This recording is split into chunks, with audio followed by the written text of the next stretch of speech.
ওম শান্তি। আজ 18ই ডিসেম্বর 2024 বাবার অমূল্য মধুর মহাবাক্য শুনব। আজকের মুরলিতে বাবা বলেন, মিঠে মিঠে বচ্চে, সর্বশক্তিমান বাবার সাথে বুদ্ধিযোগ লাগালে শক্তি প্রাপ্ত হবে। স্মরণের দ্বারাই আত্মারূপী ব্যাটারি চার্জ হয়, আত্মা পবিত্র শতপ্রধান হয়ে যায়।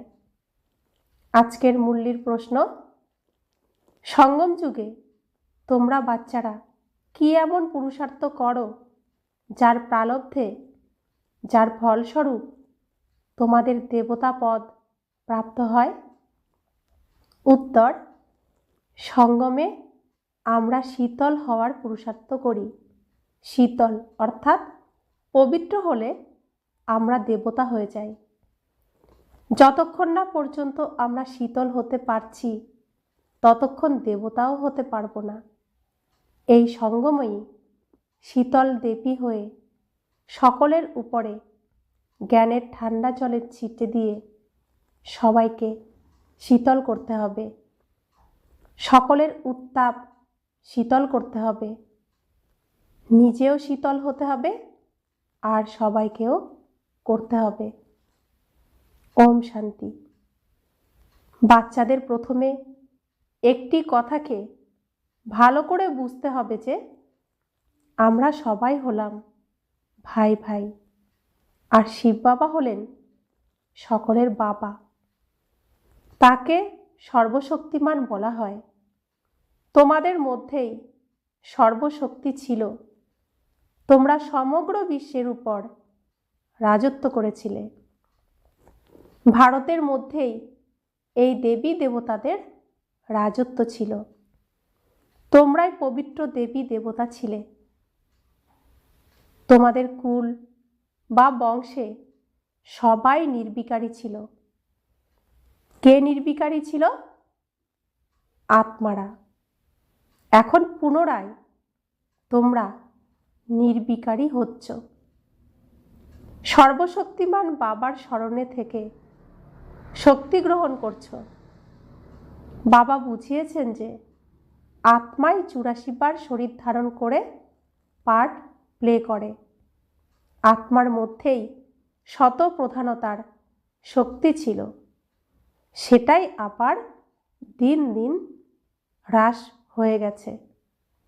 শতপ্রধান থেকে তমপ্রধান তো হতেই হবে। যেরকম ব্যাটারির শক্তি কম হয়ে গেলে মোটর বন্ধ হয়ে যায়, ব্যাটারি শক্তিহীন হয়ে যায়, আত্মার ব্যাটারি সম্পূর্ণরূপে শক্তিহীন হয় না, কিছু না কিছু শক্তি থাকে। যেরকম কেউ যদি মারা যায় তখন তার উদ্দেশ্যে দীপ প্রজ্বলন করা হয়, তাতে ঘৃত ঢালতেই থাকে যাতে সেই জ্যোতি নিভে না যায়। এখন তোমরা বাচ্চারা বুঝে গেছো যে তোমাদের আত্মার মধ্যে সম্পূর্ণ শক্তি ছিল, এখন নেই। তো স্থূল প্রদীপের মধ্যে আমরা স্থূল জিনিস, স্থূল ঘৃত দিই, সেটা মানুষ দেয়। যে মোটর গাড়ির ব্যাটারি সেটাও মানুষ তৈরি করেছে, কিন্তু আত্মার মধ্যে শক্তি কে ভরে দিয়েছেন? স্বয়ং সর্বশক্তিমান, সকলের যিনি পিতা, আমারও যিনি পিতা, সেই পিতা স্বয়ং ভগবান, স্বয়ং ঈশ্বর ভরে দিয়েছেন। তাই আত্মার ঘৃত সম্পূর্ণ শেষ হয় না, একটু থেকে যায়।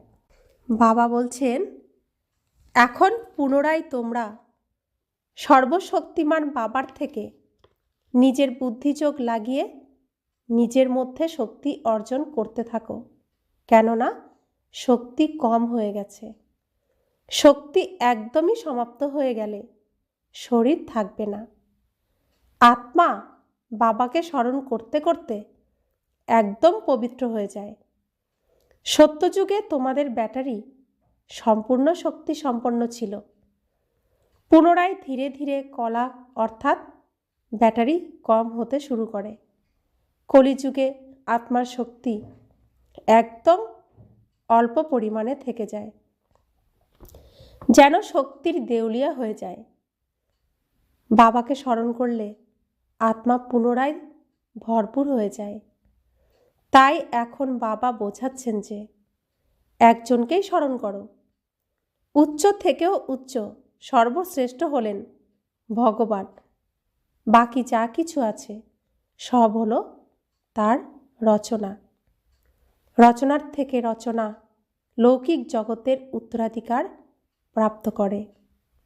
রচয়িতা তো হলেন একমাত্র অসীম জগতের বাবা। বাকি যা কিছু আছে সবই হলো লৌকিক জগতের।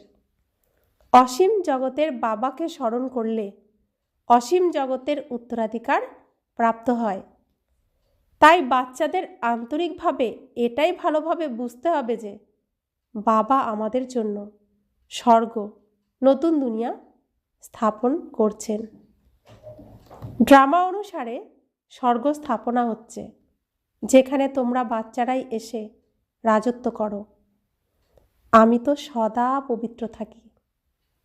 বাবা চির পবিত্র, সদা শিব, সদা কল্যাণকারী, সদা মঙ্গলকারী। আমি কখনোই গর্ভ থেকে জন্মগ্রহণ করি না, না দেবী দেবতাদের মতো জন্ম নিই।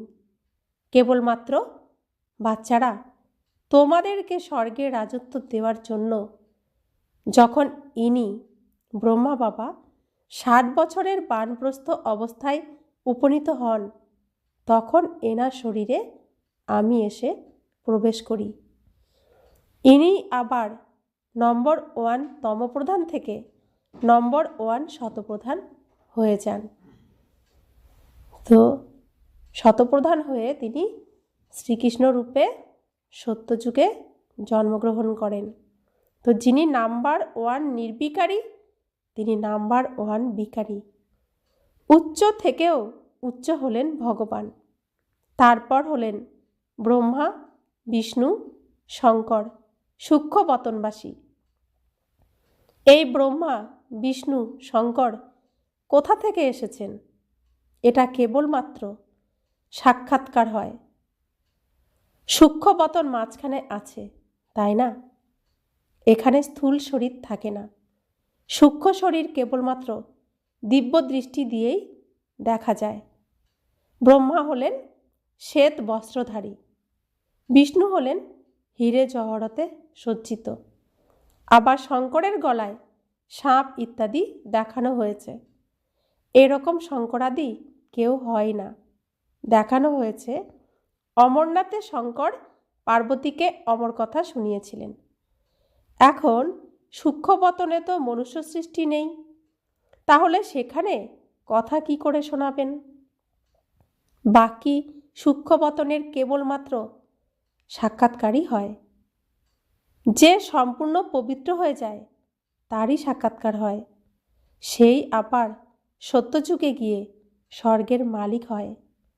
তাই বুদ্ধিতে থাকা চাই যে এনারা এই রাজ্যভাগ্য কি করে পেয়েছেন। লড়াই আদি তো কিছু হয় না।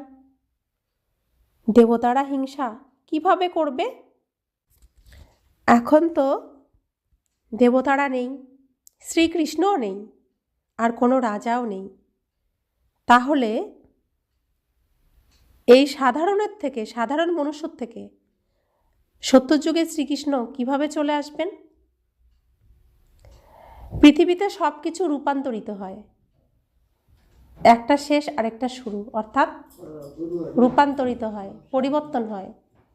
তো সত্যযুগ রূপান্তরিত হয়ে ত্রেতাযুগ হয়, ত্রেতাযুগ রূপান্তরিত হয়ে দ্বাপর যুগ হয়, দ্বাপর যুগ রূপান্তরিত হয়ে কলিযুগ হয়। তাহলে সত্যযুগের মহারাজা মহারানী ত্রেতাযুগে রাজা মহারাজা হন, দ্বাপর যুগেও রাজা মহারাজা হন, কলিযুগে মহারাজা মহারানী আর থাকে না। তাহলে সত্যযুগে মানুষ থেকে রাজা রানী রূপান্তরিত কি করে হবে? তো সেই রহস্যই বাবা আমাদেরকে বোঝাচ্ছেন। এখন তোমরা বাবাকে স্মরণ করে রাজ্য ভাগ্য নাও, কেউ মানুক বা না মানুক।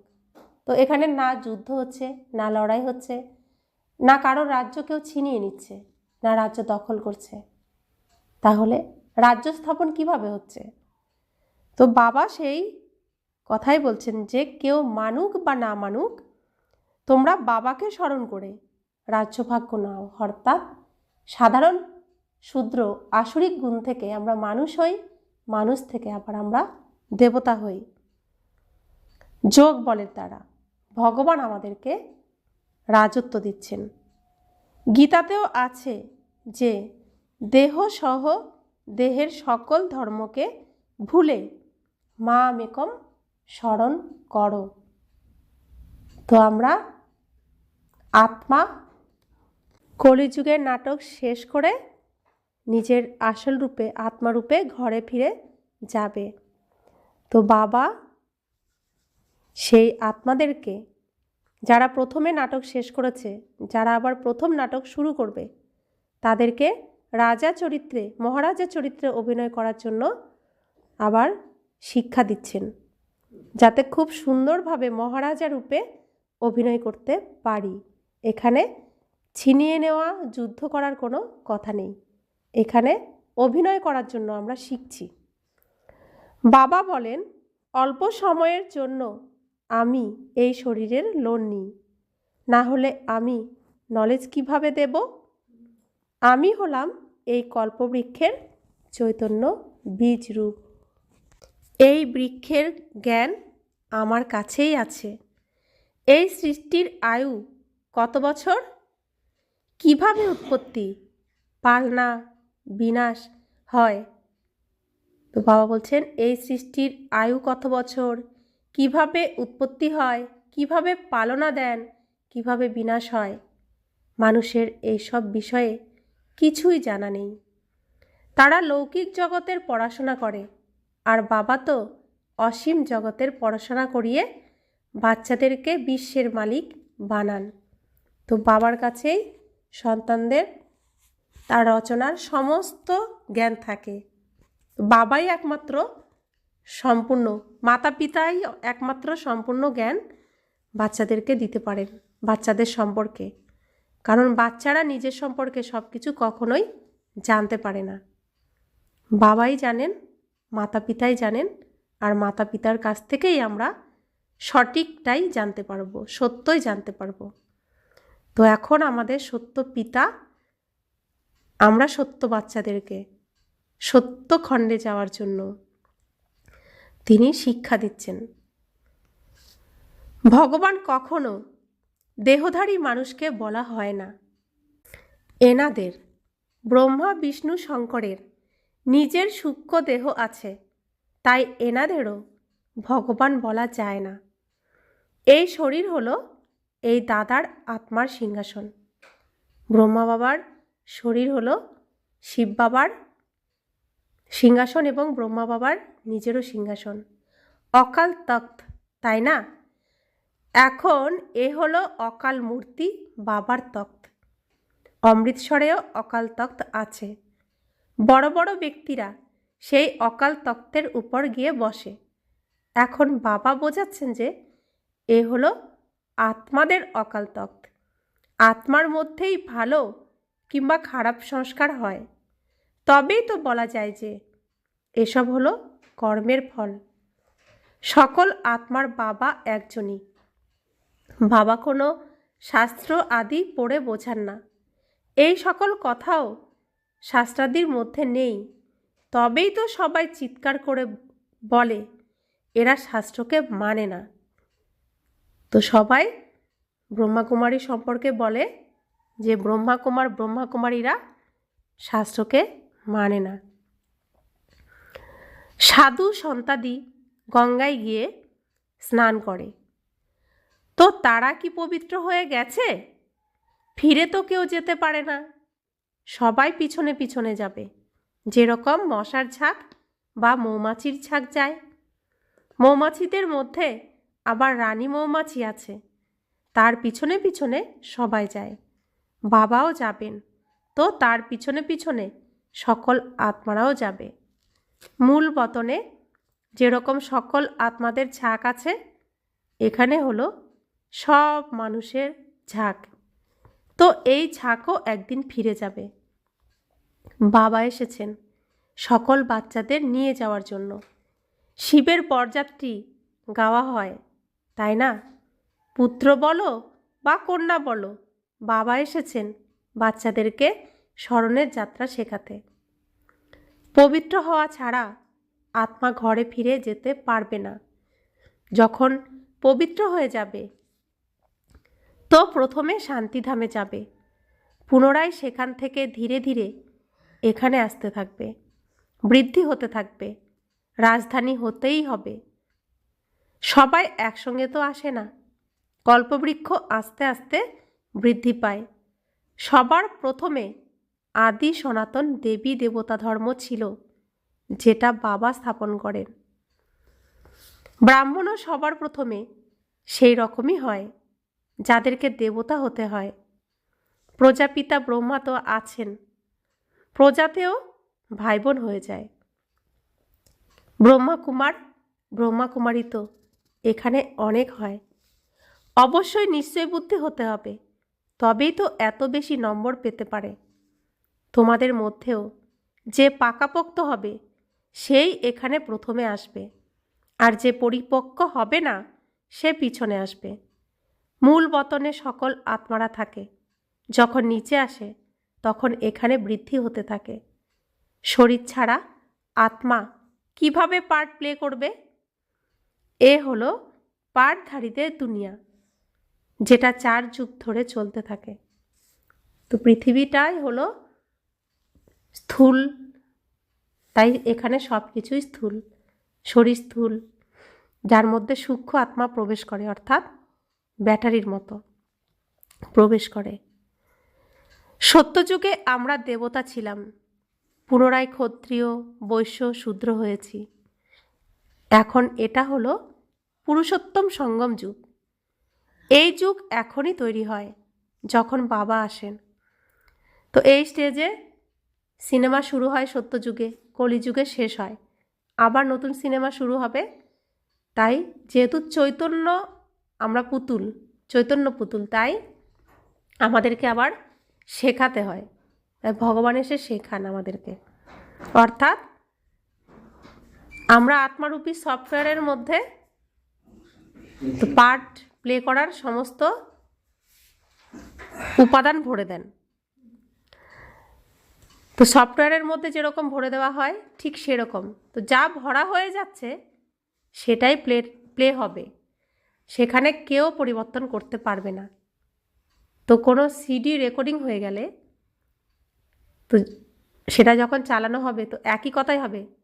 মারলে, পিটলে, আদর করলে কোনোভাবেই তো সেটাকে পরিবর্তন করা যাবে না। তাই আমরা পৃথিবীতে যতই চেষ্টা করি কাউকে পরিবর্তন করতে পারি না। কিন্তু ভগবান একবার সুযোগ দেন, আর সেটা হলো এই পুরুষোত্তম সঙ্গম যুগ। আমরা চাইলে আগের যে অভিনয় আমরা পেয়েছিলাম সেটাকে চেঞ্জ করতে পারি কিছুটা। তো বাবা বলছেন এই যুগ এখন তৈরি হয় যখন বাবা আসেন।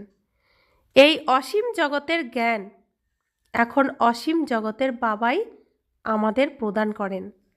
শিব বাবার নিজের শরীরের কোনো নাম নেই। এই শরীর তো হলো এই দাদার। তো শিব বাবার নিজের শরীর নেই, তাই শরীরের কোনো নাম নেই। তাই তিনি সদা শিব, তিনি সদা পবিত্র আত্মা, সুখ প্রদানকারী আত্মা। তো বাবা এসে শ্রীকৃষ্ণের অন্তিম জন্মের অন্তিম শরীরে প্রবেশ করেন, তো সেই শরীরের নাম রাখে ব্রহ্মা। তাহলে তিনিও আত্মা, আমিও আত্মা, এক পিতার সন্তান। তিনি হলেন আমাদের বড় দাদা। তো বড় দাদা বাবার সমানই হয়। আর বাবা বড় দাদাকে দায়িত্ব দিয়েছেন তার সমস্ত ভাইদেরকে দেখাশোনা করার। বাবা অল্প সময়ের জন্য এই শরীরকে লোন নেন। বাবা বলেন যে তোমাদের সাথে কথা বলার জন্য মুক্ত চাই আমার। মুখ না হলে বাবা বাচ্চাদের সঙ্গে কথা বলবেন কি করে? আবার অসীম জগতের জ্ঞানও এই মুখ দিয়েই তোমাদের শোনায়। এই জন্য এনাকে গোমুখ বলা হয়। তো ব্রহ্ম বাবার মুখের দ্বারা জ্ঞান অমৃত নির্গত হয় শিব বাবার, সেজন্য বলা হয় যে গোমুখ। পাহাড় থেকে জল তো যেদিক থেকে খুশি বের হতে পারে, তবুও এখানে গোমুখ বানিয়ে দিয়েছে, তার থেকে জল বেরিয়ে আসে। সেটাকে আবার সবাই গঙ্গার জল মনে করে পান করে। সেই জলেরই আবার কত মহত্ব থাকে। এই দুনিয়াতে সবই হলো মিথ্যা। তবে এর মধ্যে একটা ম্যাজিক হলো, যেহেতু গঙ্গার জল পবিত্র আমরা বলি, তো প্রত্যেকেই বলি যে গঙ্গার জল পবিত্র, সেজন্য গঙ্গার জল সত্যি সত্যিই পবিত্র হয়ে গেছে। অন্য নদীর থেকেও গঙ্গার জলের অনেক গুণ, নিজেকে নিজে পবিত্র করতে পারে। কার দ্বারা করতে পারছে? এটা কি নদীর গুণ, না আমরা প্রত্যেকে যে শুভ ভাইব্রেশন দিই গঙ্গার জল পবিত্র, গঙ্গার জল পবিত্র? তো প্রত্যেকের এই শুভ ভাবনার জন্যই গঙ্গার জল পবিত্র। কাদের জন্য হলো? আমাদের জন্য হলো। আমরাও নিজেদের জন্য শুভ ভাবনা রাখলে আমাদেরও সব শুভই হবে। তো বলতে বলতে একদিন আমরাও হয়ে যাব। তাই বাবা প্রতিদিন আমাদেরকে মিষ্টি বাচ্চা মিষ্টি বাচ্চা বলেন। যদিও আমরা মিষ্টি নই, তবুও বলতে বলতে একদিন মিষ্টি তো হয়েই যাব।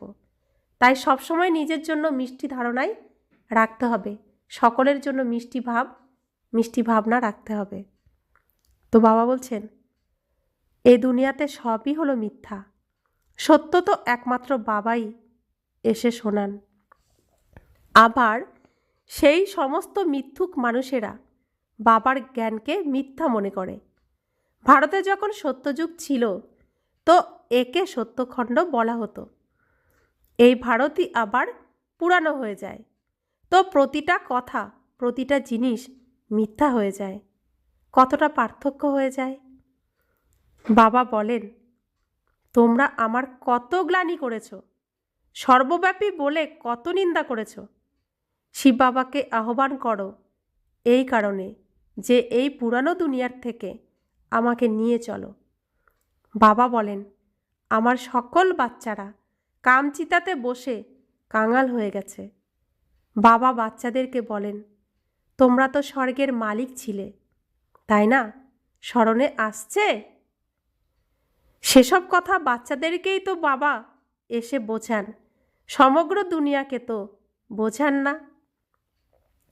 বাচ্চারাই বাবাকে বোঝে, দুনিয়া এসব কথা কি জানে? তো বাবা কাদেরকে নিজের বাচ্চা বলেন? তার সুপুত্রদেরকে, যারা খুব শ্রেষ্ঠ। তার শ্রেষ্ঠ বাচ্চা কারা? দেবী দেবতারা। তো তাদেরকেই তিনি বাচ্চা বলেন। আর বাকিদেরকে কি বলেন? সতীন পুত্র বলেন, সৎপুত্র বলেন। আমরা মাতালে, অর্থাৎ শিব বাবার নিজের আপন সন্তান, আর ওরা সতেলে, অর্থাৎ রাবণের সন্তান। শিব বাবার সন্তান হয়েও রাবণকে মানে, রাবণের আচার আচরণকে পছন্দ করে, রাবণের আচার আচরণকেই সত্য বলে মানে, নিজের ধর্ম বলে মানে। বাবাকে দুচ্ছাই করে, মানতে চায় না। সেজন্য বাবা বলছেন, আমি আমার বাচ্চাদেরকে বোঝাই। তো আমাদেরকেই বাবা বাচ্চা বলছেন। তো কত সৌভাগ্য আমাদের। স্বয়ং ভগবান আমাদেরকে স্মরণ করেন। তিনি নিজে দায়িত্ব করে রাবণের কারাগার থেকে আমাদেরকে মুক্ত করেন, আর নিজের বাচ্চা বলে স্বীকার করেন। তো এত সৌভাগ্য, এত শ্রেষ্ঠ ভাগ্য, এই ভাগ্যের জন্য তো বাবাকে অনেক ধন্যবাদ দেওয়া উচিত। সব থেকে বড় কাঁটা হলো কাম বিকার, নামই হলো পতিত দুনিয়া। সত্যযুগ হলো 100% পবিত্র দুনিয়া। মানুষ পবিত্র দেবতাদের সামনে গিয়ে নমস্কার করে। হয়তো অনেক ভক্ত ভেজিটেরিয়ানও হয়ে থাকে, কিন্তু এমন নয় যে তারা বিকারগ্রস্ত নয়। তো অনেক আছেন অনেকে যারা পুজো অর্চনা করেন, নিরামিষ খায়, কিন্তু নিরামিষ খেলেও তারা যে বিকারে যায় না তা তো নয়। তাহলে সে তো নির্বিকারই হলো না, তাই না? এরকম তো অনেক বাল্যকাল থেকেই ব্রহ্মচারীও আছে, ছোট থেকেই কোনো ছিচি খাবার খায় না। সন্ন্যাসীরাও বলে নির্বিকারী হও। ঘরবাড়ির সন্ন্যাস করে, কিন্তু আবার পরের জন্মে কোনো গৃহস্থীর কাছেই জন্মগ্রহণ করে, আবার পুনরায় ঘরবাড়ি ছেড়ে জঙ্গলে চলে যায়। কিন্তু তারা কি সত্যিই পতিত থেকে পবিত্র হতে পেরেছে? না, পতিত পাবন বাবার শ্রীমত ছাড়া কেউ পতিত থেকে পাবন হতে পারে না। ভক্তি হলো নিচে নামার কলার রাস্তা। তাহলে আবার পবিত্র কি করে হবে? তো আমরা যদি খুব একদম খাঁটিভাবে বিচার করি, লৌকিক জীবনেও কোনো কোনো বাচ্চা আছে যে মা বাবার সেবা করার জন্য নিজের পড়াশোনা ছেড়ে দেয়, বা ছোট ভাই বোনদের লালন পালন করার জন্য নিজে পড়াশোনা ছেড়ে স্থূল কাজে লেগে যায় তাদের মানুষ করার জন্য। তো পড়াশোনা করে না, অর্থাৎ সে কি হয়ে গেল? মা বাবার ভক্ত, ভক্তি করছে না। ভক্তির জন্য কি করলো? জ্ঞানকে ছেড়ে দিল। ছেড়ে দিয়ে কি করলো? নিজের সম্পূর্ণ জীবনটা দেউলিয়া হয়ে গেল আর অন্যদেরকে এগিয়ে দিল। তো তার কি হয়ে যায় শেষ পর্যন্ত পরিণতি? সবার কি ভালো ভালো পরিণতি হয়? শেষে তার কিছুই থাকে না, তাকে দেখার কেউ থাকে না, কারণ কলির যুগের দুনিয়া, সবাই সবার ধর্ম রাখে না। তো সে যদি ভক্তি না করে জ্ঞানের রাস্তা ধরত, নিজে প্রতিষ্ঠিত হতো, তাহলে সে নিজেকেও ঠিক রাখতে পারত, অন্যকেও দেখতে পারত, তাই না? তাহলে ভক্তির দ্বারা কি হলো? তার কাঁদতে হলো না? তো সেরকম রাবণ আমাদেরকে ভক্তি শিখিয়েছে। রাবণ দেখাচ্ছে যে আমরা সঠিক রাস্তায় আছি, আমরা সঠিকই করছি, কিন্তু সেই ভক্তির দ্বারা আমরা কি করলাম? কলিযুগকে নিয়ে চলে আসলাম। কলিযুগ কেন আসলো? ভক্তি তো আমরা কম করিনি, আমরা কম পুজো অর্চনা করিনি, আমরা তো সবাই ভালো কর্মই করেছি, তারপরও কলিযুগ কী করে আসলো? কারণ আমাদের মধ্যে জ্ঞান ছিল না। কি করতে হবে, ধর্মকে কিভাবে ধারণ করতে হবে, সেই জ্ঞান আমাদের মধ্যে নেই। সেজন্য অজ্ঞানতার কারণে রাবণ আমাদের দিয়ে অধর্ম করিয়েছে, যার ফলস্বরূপ কলিযুগ এসে গেছে, বিনাশ এসে গেছে। আমরা ভালো করতে গিয়ে খারাপ করে ফেলেছি। এই সৃষ্টির বিনাশের জন্য আমরাই দায়ী। বাবা বলছেন, পবিত্র হলেই তো ঘরে ফিরে যেতে পারবে, স্বর্গে আসতে পারবে। সত্যযুগী দেবী দেবতারা কখনো ঘরবাড়ি ছেড়ে চলে যায় কি? বাইরের লোকেদের হলো লৌকিক জগতের সন্ন্যাস, তোমাদের হলো অসীম জগতের সন্ন্যাস। সমগ্র দুনিয়া, আত্মীয়, বন্ধু ইত্যাদি সব কিছুর থেকে সন্ন্যাস। তোমাদের জন্যই এখন স্বর্গে স্থাপনা হচ্ছে। তো এটা তো সত্য কথা, দেহ তো আমার নয়, দেহের সাথে সম্পর্কিত কোনো কিছুই আমার নয়, আর রাবণের দুনিয়াও আমার নয়। তাহলে এখানে কোনো কিছুই আমার নয়, তো সব কিছুর থেকে বৈরাগ্য আমার আসতে হবে না? সবাইকে ছেড়ে যেতে হবে। তোমাদের জন্যই এখন স্বর্গের স্থাপনা হচ্ছে, তো শিবালয় তৈরি হচ্ছে, আর যেটা আমাদের আসল বাড়ি। তো সন্ন্যাস নিতে হবে রাবণের রাজ্য থেকে, আর গ্রহণ করতে হবে শিব বাবার বানানো রাজ্যকে। তোমাদের বুদ্ধি স্বর্গের দিকে রয়েছে, মানুষ তো নরকেই আটকে আছে। তোমরা বাচ্চারা আবার বাবার স্মরণে আটকে আছো। আমরা এখন ভোরবেলায় আছি, বাকিরা গভীর রাতে ঘুমাচ্ছে। তো দুটো সিন একসাথেই চলে। কেউ কারো কাছে 2টো, 2:30, 3টা এই সময় গভীর রাত, আর আমাদের কাছে সেই সময় কি ভোরবেলা। তো আমরা জেগে উঠেছি আর তারা গভীর নিদ্রায় ঘুমাচ্ছে, তারা জাগতে চাইছে না। সেই জন্য বাবা বলছে তারা তো নরকেই আটকে আছে, আর তোমরা বাচ্চারা আবার বাবার স্মরণে আটকে আছো। আমরা ভোরবেলা উঠে কার স্মরণে রয়েছি? বাবার স্মরণে।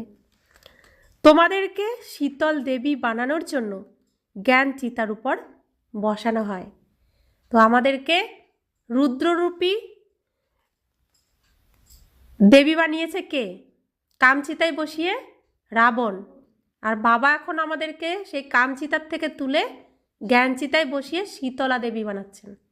তাহলে হয়ে গেছিলাম প্রত্যেকে কি? অসুর। কামচিতায় বসে, সেখান থেকে বাবা এনে জ্ঞান চিতায় বসিয়ে দেবী বানাচ্ছেন, শীতলা দেবী। তাও শীতল শব্দের এগেন্স্ট হলো উত্তপ্ত। তোমাদের নামই হলো শীতলা দেবী। একজন তো হবে না, অবশ্যই অনেক হবে। যারা ভারতকে শীতল বানিয়েছেন, তো কতজন হবে? নিশ্চয়ই 33 কোটি শীতলা দেবী হবে। এই সময় সবাই কামচিতার উপরে জ্বলছে। তোমাদের নামই হলো শীতলা দেবী। তোমরা হলে শীতলকারী, ঠান্ডা জলের ছিটা দেওয়া দেবী। জলের ছিটে দেওয়া হয়, তাই না? পুজো করার সময় কি করে? ওম শান্তি বলে জলের ছিটা দিয়ে দেয়। এ হলো জ্ঞানের ছিটে, যেটা আত্মার উপর দেওয়া হয়। তো আমরা স্থূলকেই চিনতাম, দেহকে চিনতাম, তাই দেহের উপরে ওম শান্তি বলে শান্তির জলের ছিটা দেওয়া হয়। আর বাবা আমাদেরকে কিসের ছিটা দিচ্ছেন? জ্ঞানের ছিটা দিচ্ছেন, আত্মার উপরে দিচ্ছেন। আত্মা পবিত্র হলেই শীতল হয়ে যায়। এই সময় সমগ্র দুনিয়া কাম চিতার উপরে জ্বলে কালি হয়ে গেছে। তো শ্রীকৃষ্ণ কাম চিতায় বসে শ্যাম হয়ে গেছেন, কালো হয়ে গেছেন। আমরাও কালো হয়ে গেছি। এখন কলস প্রাপ্ত হয়েছে বাচ্চারা তোমাদের। কলস দ্বারা তোমরা নিজেরাও শীতল হও আর অপরদেরকেও শীতল বানাও। ইনিও শীতল হয়েছেন। স্ত্রী পুরুষ একসাথে থাকে, ঘরবাড়ি ছাড়ার তো কোনো ব্যাপারই নেই। কিন্তু গোশালা তৈরি হয়েছে, তো অবশ্যই কেউ ঘরবাড়ি ত্যাগ করেছে। কী কারণে? জ্ঞান চিতার উপরে বসে শীতল হওয়ার জন্য। তো এখানে অনেক বুদ্ধি দিয়ে বোঝার বিষয় যে আমরা গৃহস্থ পরিবারেই আছি, কিন্তু আবার ঘর সংসার ছেড়েও দিয়েছি। এই যে ব্রহ্মা বাবা ব্রহ্মাপুরী বানিয়েছেন, গোশালা বানিয়েছেন, তিনি হলেন রাখাল। আর আমরা সবাই এখানে এসে কি করছি? জ্ঞান চিতার উপরে বসে শীতল হচ্ছি, তো জ্ঞান ঘাস খাচ্ছি। তো বাবা বলছেন, যখন তোমরা এখানে শীতল হয়ে যাবে, তখনই তোমরা দেবতা হতে পারবে। এখন বাচ্চারা, তোমাদের বুদ্ধিযোগ পুরানো ঘরের দিকে যেন না যায়। আমরা এখন প্রত্যেকে কোথায় থাকি? এই গোশালায় থাকি। আজকে বাবা গোশালা বলছেন, তো গোশালায় থাকি, সবাই একসাথেই থাকি, কিন্তু তো আমরা এখন এই যে শ্রীকৃষ্ণ রাখালের কাছে, শ্রীকৃষ্ণকে তো এই কারণে রাখাল রূপে দেখানো হয়েছে। গরু চড়াতে গিয়ে তিনি বাঁশি বাজান, এটাই তো দেখানো হয় নাটকে। তো ব্রহ্মা বাবা কি করছেন? মুরলি বাজাচ্ছেন, আর আমরা কি করছি? ঘাস খাচ্ছি, জ্ঞান ঘাস খাচ্ছি। তো বাবা বলছেন, এখন যেন পুরনো ঘরের দিকে আর মন না যায়। বাবার সাথে বুদ্ধি আটকে থাকে, কেননা তোমাদের সবাইকে বাবার সাথে ঘরে যেতে হবে। বাবা বলেন, মিষ্টি বাচ্চারা, আমি পান্ডা হয়ে এসেছি তোমাদেরকে নিয়ে যাওয়ার জন্য। এ হলো শিব শক্তি পাণ্ডব সেনা। তোমরা হলে শিবের থেকে শক্তি গ্রহণকারী, তিনি হলেন সর্বশক্তিমান। মানুষ তো বোঝে যে পরমাত্মা মৃত ব্যক্তিকে জীবিত করে তুলতে পারেন, কিন্তু বাবা বলেন, প্রিয় বাচ্চারা, এই ড্রামায় প্রত্যেকের অনাদি পাঠ প্রাপ্ত হয়েছে। আমি ক্রিয়েটার, ডাইরেক্টর, প্রিন্সিপাল অ্যাক্টর। ড্রামার পার্টকে আমরা কোনোভাবেই চেঞ্জ করতে পারবো না। মানুষ বোঝে যে গাছের পাতাও পরমাত্মার আদেশে নড়ে, কিন্তু পরমাত্মা তো নিজে বলছেন যে আমিও এই নাটকের অধীন, এর বন্ধনে বাধা রয়েছি। এরকম নয় যে আমার আদেশে এই পাতা নড়বে। সর্বব্যাপীর জ্ঞান ভারতবাসীকে একদম কাঙ্গাল করে দিয়েছে। বাবার জ্ঞানে ভারত পুনরায় শির মুকুট হয়ে ওঠে। তো ভারতের আবার মুকুট প্রাপ্ত হয় বাবার জ্ঞানের দ্বারা। তো এই যে আমরা এখন নাটকটা করছি, রিহার্সাল করছি, আর এখানে শুটিংও করছি। তো এই শুটিং কেউ পরিবর্তন করতে পারবে না। আমরা নিজের ভাগ্য নিজে লিখছি, বাবাও লিখছেন না। বাবা শুধু দেখিয়ে দিচ্ছেন এভাবে এভাবে নিজের ভাগ্যকে তুমি আঁকো। তোমার চরিত্রের কথা তোমাকেই ঠিক করতে হবে। তোমার যে চরিত্রে অভিনয় করছো তুমি কি কি বলবে সেটা আমরাই ঠিক করছি। তো যা যা আমরা বলছি করছি এটাই আবার এই স্টেজে হবে। अच्छा, मीठे मीठे सिखिला दे बच्चों प्रति माता पिता बाप दादा का याद प्यार और गुड मॉर्निंग। रूहानी बाप की रूहानी बच्चों को नमस्ते। हम रूहानी बच्चों की रूहानी माता पिता बाप दादा को याद प्यार गुड मॉर्निंग नमस्ते नमस्ते नमस्ते। शुक्रिया बाबा, शुक्रिया बाबा, शुक्रिया। धारणार জন্য মুখ্য সার। সূর্যবংশীতে সর্বপ্রথমে আসার জন্য নিশ্চয় বুদ্ধি হয়ে সম্পূর্ণ নম্বর নিতে হবে, পাক্কা ব্রাহ্মণ হতে হবে, অসীম জগতের জ্ঞানকে স্মরণে রাখতে হবে। অর্থাৎ আমরা এখন কোথায় থাকি? ব্রহ্মাপুরীতে। খাবো কোথায়? ব্রহ্মাপুরীতে। তাহলে কলিযুগের সাজানো দোকানপাটের থেকে খাবো? আশ্রমে আছি না, আশ্রমের খাবারই খেতে হবে। আশ্রমের যিনি গুরু, সদ্গুরু, তার কথাই মেনে চলতে হবে, নাকি বাইরের দুনিয়ার কারোর কথা শুনবো? আশ্রমের বাইরের কারোর কথা শুনবো? আশ্রমে কি কি নিয়ম থাকে? নিজের কাজ নিজেকে করতে হয়, তাই না? তো সঠিক সময়ে সব কিছু করতে হয়। তো আমরা এখন ব্রহ্মাপুরী আশ্রমে আছি, তাই আশ্রমের নিয়মেই আমরা চলবো। আশ্রমের সম্পূর্ণ নিয়ম মেনে চললে আমরা সূর্যবংশীতে একদম সবার প্রথমে আসব।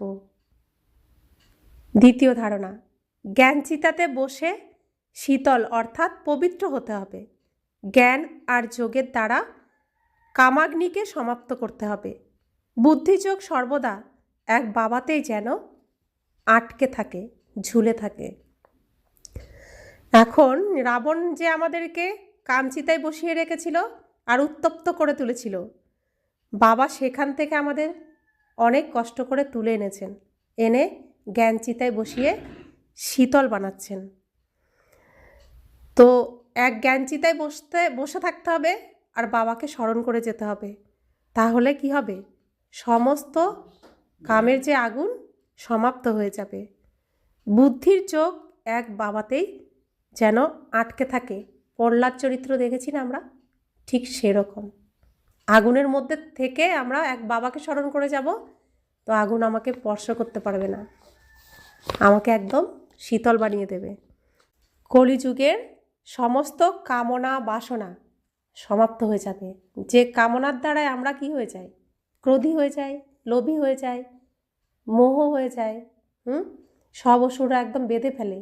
তো কলিযুগের কোনো বিষয়ের প্রতি যেন আমাদের আর কামনা না থাকে, তাই জ্ঞান চিতায় বসে থাকতে হবে। তাহলে এই কামনা বাসনা রূপী অসুর শেষ হয়ে যাবে।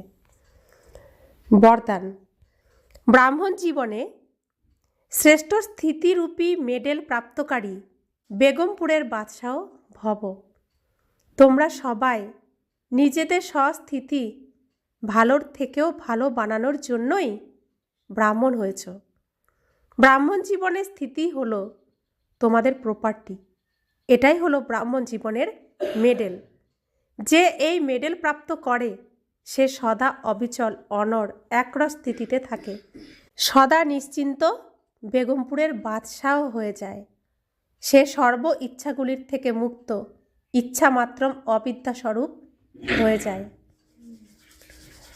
তো কারোর প্রতি কোনো ইচ্ছা না যে ও জ্ঞানে আসুক তাহলে আমি ভালো থাকবো, ও বাবার কথা শুনুক তাহলে আমি ভালো থাকবো। এই ইচ্ছা এগুলো নিচে নামানোর ইচ্ছা। কলিযুগের কোনো কিছুই আমার না, কলিযুগের কোনো শরীরও আমার না, কলিযুগের কোনো ইচ্ছাও আমার না। আমার একই ইচ্ছা, আমি সূর্যবংশী হতে প্রথম সিনেই আসব, প্রথমেই আমি জন্মগ্রহণ করব। এক বাবা আমাকে যা শিখাচ্ছেন সেই শিক্ষাতেই আমি চলতে থাকব। স্লোগান, অটুট নিশ্চয় আর নেশার সাথে বলো আমার বাবা, তাহলে মায়া কাছেও আসতে পারবে না। অটুট নিশ্চয় আর নেশা, একমাত্র আমার বাবা, আমার সত্য পিতাই আমার, আমি তার সন্তান, তিনি আমার বাবা। আর দ্বিতীয় কেউ নেই আমার, কেউ কোনো সম্পর্ক নেই, প্রত্যেকে আমার ভাই, তাই না? বাবাই দিবে সব। একমাত্র আপন হলো আমার বাবা। তো আমার বাবাকেই সাথে নিয়ে চলবো, আমার বাবার থেকেই খাবো, আমার বাবার থেকেই শুনবো, আমার বাবার সাথেই চলবো, আর দ্বিতীয় কারোর সাথে নয়। ওম শান্তি।